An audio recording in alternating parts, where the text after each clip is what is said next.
Women एक emotional part लेकर के चलती है अपने साथ, क्योंकि वो अपने फैमिली को छोड़ करके एक लड़के के घर में जाती है। उसके घर परिवार में पूरा कल्चर डिफरेंस होता है, एक समाज का ही डिफरेंस होता है। मतलब एक अगर सेम कास्ट में भी है तब भी बहुत सारे चीज़ों का डिफरेंस हो जाता है, राइट। और उस सिचुएशन में उनको एडजस्ट करना होता है। और उसमें सबसे ज़्यादा सपोर्ट फिर किसका होना चाहिए? आई थिंक सपोर्ट सबसे ज़्यादा मदर इन लॉ का होना चाहिए। पूरी फैमिली का ही सपोर्ट यहाँ पे मैटर करता है। हस्बैंड का इसलिए नहीं, क्योंकि अगर मदर इन लॉ सपोर्टिव ना हो और हस्बैंड सपोर्ट भी करे ना तो भी डिस्प्यूट्स बहुत होंगे।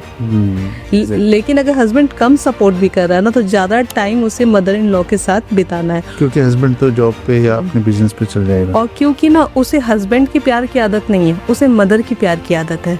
तो एक जब मदर इन लॉ मदर की तरह उसे प्यार करेगी ना तो कहीं ना कहीं चीज़ें एडजस्ट होगी।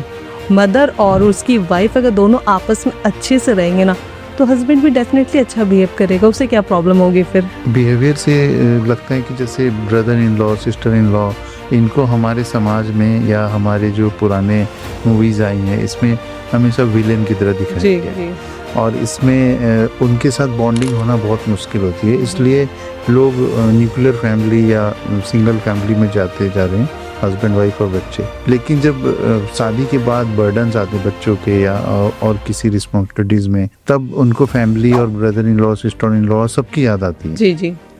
तो उस समय रियलाइज करना जब वो सब रिश्ते ब्रेक हो जाते हैं तो ये कितना सही है और कितना गलत देखो, है? ये अंडरस्टैंडिंग पे डिपेंड करता है कि आपकी अंडरस्टैंडिंग कैसी है।